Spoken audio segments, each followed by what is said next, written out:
சிவாய நம. திருச்சிற்றம்பலம். அரைசனே அன்பர்க்கடியனே என்னுடைய அப்பனே ஆவியோடு ஆக்கை புரை புரை கனிய புகுந்து நின்றுரைக்கு பொய்யருள் கடந்த மீசுடரே திரைபராமண்ணும் அமுதத்தென் கடலே திருப்பெரும் துறை உரை சிவனே உரை உணர்வு இறந்து நின்று உணர்வதோர் உணர்வே யான் உன்னை உரைக்குமாறு உணர்த்தே. சைவத்தின் மேல் சமயம் வேறில்லை அதில் சார் சிவமாம் தெய்வத்தின் மேல் தெய்வம் இல்லென்னும் நான் மறை செம்பொருள் வாய்மை வைத்த சீர்திரு தேவாரமும் திருவாசகமும் உய்வைத்தரச் செய்த நால்வர் ஒற்றால் எம் உயிர் துணையே. ஈராண்டில் சிவஞானம் பெற்று என்னமை கண்டார் இணைத்தால் போற்றி நாராண்ட பல்லடியார்க்கு அருள் புரிந்த அருள் நந்தி நற்றால் போற்றி நீராண்ட கடந்தை நகர் மறை ஞான சம்பந்தன் நிலத்தால் போற்றி சீராண்ட தில்லை நகர் உமாபதியார் செம்பதும திருத்தால் போற்றி செருக்குறும் மனம் சிதைந்து சிந்தையை கருக்கும் ஆணவ இருளகற்ற தருக்க சாத்திர ஞானம் பெற்று உய்ய அருக்குருநாதரின் திருவடி அடைக்கலம் புகுவாம். திருச்சிற்றம்பலம். ஈத்தியம்மை ஆட்கொண்ட எந்தை பெருமான் அருள்தரும் சொக்கநாயகி அம்மை உடனுரை அருள்மிகு சோமநாத பெருமானின் திருவருள் கருணையால் நாம் உண்மை விளக்கம் என்ற குழுமத்தில் இன்று 14வது பாடலை சிந்தித்து உய்வடைவதற்கு கருணை செய்திருக்கிறாங்க.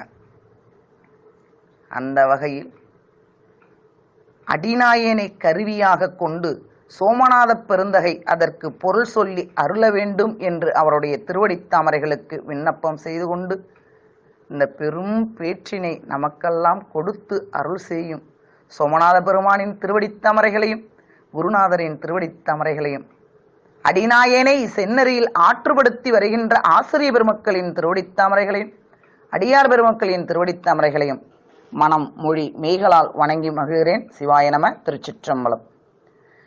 இன்றைய சிந்தனையில் தொழில் கருவிகள் என்று சொல்லக்கூடிய கண்மேந்திரியம் பற்றி நம்ம சிந்திக்க இருக்கின்றோம். நேற்றைய சிந்தனையில் ஐம்பொறிகளும் எந்த பூதத்தை கொண்டு எந்த புலனை அறிகின்றது என்பதை நாம் சிந்தனை செய்திருந்தோம் இறைவனுடைய திருவருள் கருணையால். அது நமக்கு என்ன கருவினா அறிதல் கருவி. ஏன் எந்த பூதத்தை கொண்டு எந்த புலனை அறிகின்றது என்பதால் அது அறிதல் கருவி. இன்னைக்கு தொழில் கருவி. நம்ம கருவிகள் எந்தெந்த கருவிகளை கொண்டு நாம் தொழில் செய்கின்றோம், தொழில்படுகின்றது என்பதை அந்த கருவிகளை மட்டும் இன்னைக்கு சிந்திக்கிறோம். அந்த கருவிகள் செய்யும் அந்த வேலைகள், அந்த கருவிகளுடைய செயல்பாடுகள், அதை நாளை இறைவனுடைய கருணையால நாம் சிந்திக்க இருக்கின்றோம். மணவாசகம் கடந்தார் இந்த நூலை சொல்லும் பொழுதே முதலில் கண்ணுதல் நூல் ஓதியிடும் என்று இந்த பாடலை தொடங்குவாங்க. இந்த ஒரு சொல்லை எடுத்து கொஞ்சம் நுட்பத்தோடு நுணுகி அணுகி பார்த்தோம் இறைவனுடைய கருணையால அப்படின்னு சொல்லி பார்த்தோம்னா,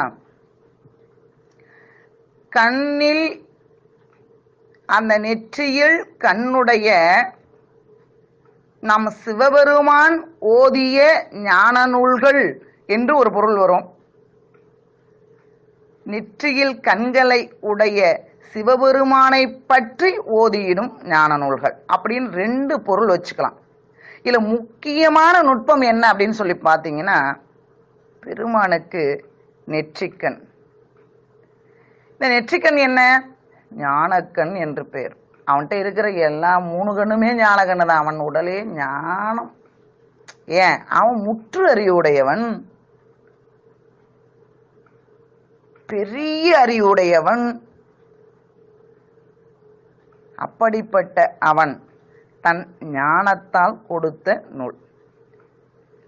சிவபெருமான் அருளாளர்களை கொண்டு நமக்கு கொடுப்பதும் கூட அவன் உள்ளிருந்து கொடுப்பதுதான். அந்த உண்மையை நாம மறந்துடக்கூடாது.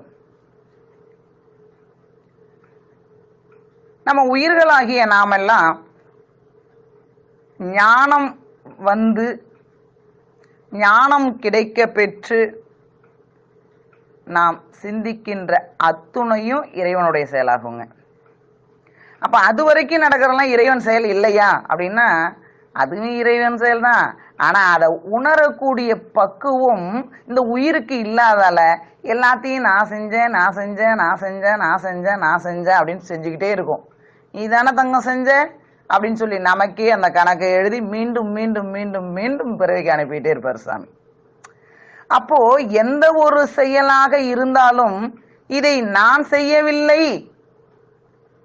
எந்த ஒரு இயக்கத்திற்கும் ஒரு அசைவுக்கு கூட நீதான் சாமி காரணம் அப்படின்னு எந்த உயிர் உணர்ந்ததோ உணர்ந்து இருக்கின்றதோ அந்த உயிருடைய செயல் அத்துணையும் சிவ செயலாகவே இருக்கும். அப்ப அதுகிட்ட பாவமும் போகாது புண்ணியமும் போகாது, அது கணக்குல ஏறவே ஏறாது. எல்லாம் வல்ல இறைவன் செயலாகவே பெருமான் ஏற்று கருணை செய்வார். இதை நமக்கு குருஞான சம்பந்த பெருமான் சொக்கநாத வெண்பாவில அழகா சொல்லியிருப்பாங்க. அப்ப ஏற்கனவே நான் செய்தேன் நான் செய்தேன் நான் செய்தேன் என்று நினைக்க வைப்பதும் இறைவன் தான். ஏன் அதை வினைக்கு ஈடாகத்தான் நினைக்க வைக்கிறான். இப்பொழுது எல்லாம் நீ செய்யற நீ செய்யற நீ செய்யறன்னு நினைக்க வைக்கிறதும் இறைவன் தான். ஏன் இப்ப நீங்க உங்களுடைய தவப்பயனின் அந்த ஈட்டத்தின் காரணமாக நீரும் வேடமும் அப்படியே நிறைந்து உள்ளம் அப்படியே வெள்ளையாகி கள்ளமே செய்யும் உள்ளத்தில் நல்லதை மட்டும் செய்யக்கூடிய அஞ்செழுத்தை ஓதி ஓதி ஓதி நிரப்பி அந்த நெஞ்சத்தில் இறைவனின் திருவடி தாமரைகளை வைத்து வழிபாடு செய்கிறீர்கள் அல்லவா, அதன் பயனாக இது எல்லாம் இறைவன் செயல் என்று உணரக்கூடிய ஞானம் கிடைக்கும்.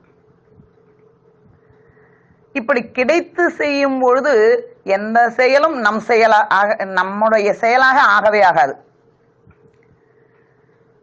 குருஞான சம்பந்த பெருமான் சொக்கநாத வெண்பாவில் அழகா சொல்லியிருப்பாங்க. என் செயலே என்று என்று இயற்றுவதும் என் செயலும் உன் செயலே என்று என்று உணர்த்துவதும் நின் செயல் அது ஆகுமே என்ன அடியேற்கு உணர்த்துதலும் நீயாகுமே சொக்கநாதா. முன்னாடியெல்லாம் அறியாமையின் காரணமா எல்லாத்தையும் நானே செய்கின்றேன் அப்படின்னு என்னை இயக்கி வைத்ததும் இப்ப என் செயல்தான். ஆனா இந்த என் செயலாக இருக்கக்கூடியதெல்லாம் உன் செயல், நீ எல்லாமா இதை இயக்குகின்றாய். நீ மட்டும் அந்த உயிருக்குள் உயிராக நின்று செயல்படுத்தவில்லை என்றால் இயக்கவில்லை என்றால் இந்த உயிர் எங்க இருந்து இயங்காதுங்க. அந்த ஞானத்தை எனக்கு உணர்த்துவதும் இதெல்லாம் உன்னுடைய செயல்தான்ப்பா அப்படின்னு என் அறிவுக்கு உணர்த்தி ஆண்டு அருள் செய்வதும் நீ அல்லவா. ஏன் அப்ப உணர்த்தல இப்ப உணர்த்தினாரு? அப்பொழுது உன் வினைக்கு ஈடாக செய்து கொண்டிருந்தார், இப்பொழுது உன் வழிபாட்டுக்கு ஈடாக ஞானத்தை கொடுத்து அருள் செய்கின்றார். எல்லாமே சிவன் செயல்தான். அதனாலதான் நம்மளுடைய மனவாசகம் கடந்தாருங்க சொல்றாங்க, கண்ணுதல் நூல் ஓதியிடும் இறைவனை பற்றி ஓதியிடும் ஞான நூல்கள். இறைவனை பற்றி பேசுகின்ற ஞான நூல்கள் யாரோ நாம உருவம் தாங்கி வந்து செஞ்சிட்டோம் அப்படின்லாம் நினைக்க வேண்டாம். இறைவன் தான் செய்திருக்கின்றார். இறைவன் அவரை கருவியாக கொண்டு செய்திருக்கின்றார். அப்போ ஞான கண்ணினால் ஞானத்தால் மட்டும்தான் இறைவனை அறிய முடியும். அதனாலதான் நமக்கு பின்னாடி நம்ம சிந்திக்க இருக்கின்றோம், பாச அறிவோ பசு அறிவோ இறைவனை ஒரு காலமும் அறியாது. அப்ப எப்படி அறிய முடியும்? பதி அறிவால் மட்டுமே அறிய முடியும். அவன் அருளாலே அவன் தாள் வணங்கி. அந்த ஒரு வரிக்கு இருக்கிற விளக்கம் இருக்கு பெருமானே. ஆமா, அவன் காட்டினாதான் காண முடியும், அவன் ஆட்டினாதான் நம்மளால ஆட முடியும். அதை அருமையாக சொல்லி இருக்கின்றார். ஞானத்தால் ஓதியிடும் நூல். ஏன் நெற்றிக்கண் என்பது ஞானத்துக்கு உரிய கண், அதனால ஞானத்தால் ஓதியிடும் நூல்னார். நாம இப்ப செயலுக்குள்ள போகலாம். கண்ணுதல் நூல் ஓதியிடும் கண்மேந்திரியங்கள் என்னும் வசன ஆதிக்கு இடமாக நன்னீடும் வாக்கு பாதம் பாணி மண்ணுகுதம் உபத்தமா கருதும் நாளும் அது.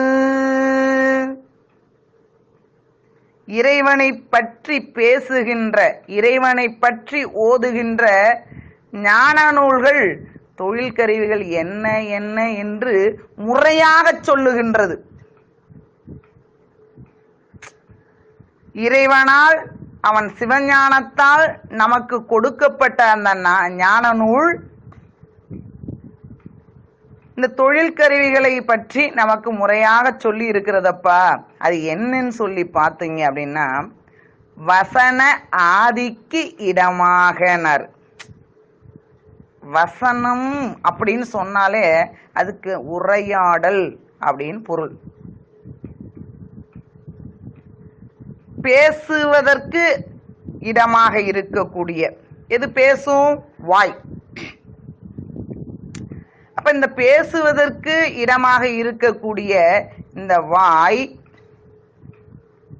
அப்புறம் நன்னியிடும். இந்த வாய் இருந்தா தான் பேச முடியும். உரையாடுவதற்கு வசதியாக இருக்கக்கூடிய வாக்கு. அடுத்தது சொன்னாங்க பாதம். பாதம்னா கால். பாணி கை. மண்ணுகுதம் எருவாய். உபத்தம்னா கருவாய்ங்க. இந்த 5 பொருளுமே, இந்த 5 கருவிகளுமே நம்மளுடைய தொழில் கருவிகள். நல்ல வேறுபாடு வைத்துக் கொள்ள வேண்டும் அறிதல் கருவிக்கும் தொழில் கருவிக்கும். அறிதல் கருவி என்பதை இந்த நாக்கும் இந்த வாயும் வரும்போது வித்தியாசப்பட்டுடுவாங்க. இந்த நாக்கு என்பது பொறி, இந்த வாய் என்பது தொழில் கருவி. இதுல வேறுபாடு நம்ம வச்சுக்கணும். அடுத்தது இருக்கக்கூடிய எல்லாம் வேறுபாடு தெரியும் நமக்கு, இயல்பாகவே வேறுபாடு தெரியும். அப்பொழுது தொழில் கருவிகள் என்பது வாய், கால், நாம் நடக்கின்ற கால், காற்றுன்னு இங்க பொருள் வச்சுக்க கூடாது, கால், கை, எருவாய், நம் உடலில் இந்த உடலெல்லாம் இயங்குவதற்காக பெருமானால் கொடுக்கப்படும் அந்த உணவை உண்டு செரித்து அந்த உணவிலிருந்து இருக்கக்கூடிய சத்து பொருள் எல்லாம் நம் உடலிலே சென்று இரத்தத்தோடு கலந்து சென்று இயக்கி கொண்டிருக்கின்றது. மீதம் இருக்கக்கூடிய அந்த கசடுகள், அழுக்குகள், அந்த அழுக்குகள் ஒவ்வொரு நாளும் வெளியேற்றம் செய்து கொண்டே இருக்க வேண்டும். அதையும் செய்யறது இறைவன் தான். என்ன வேலை அவன் செய்யல, போற்றி பெற்றோரை பார்த்தாதான் தெரியும் எல்லாருக்கும் அவன் என்னென்ன செய்துட்டு இருக்கான்ட்டு. அப்ப அந்த கழிவு பொருள்களை வெளியேற்றுகின்ற உறுப்பு எருவாய். அடுத்து கருவாய். இங்கேதான் மீண்டும் புகாத வரத்தை நாம் கேட்டுக்கொண்டிருக்கின்றோம்.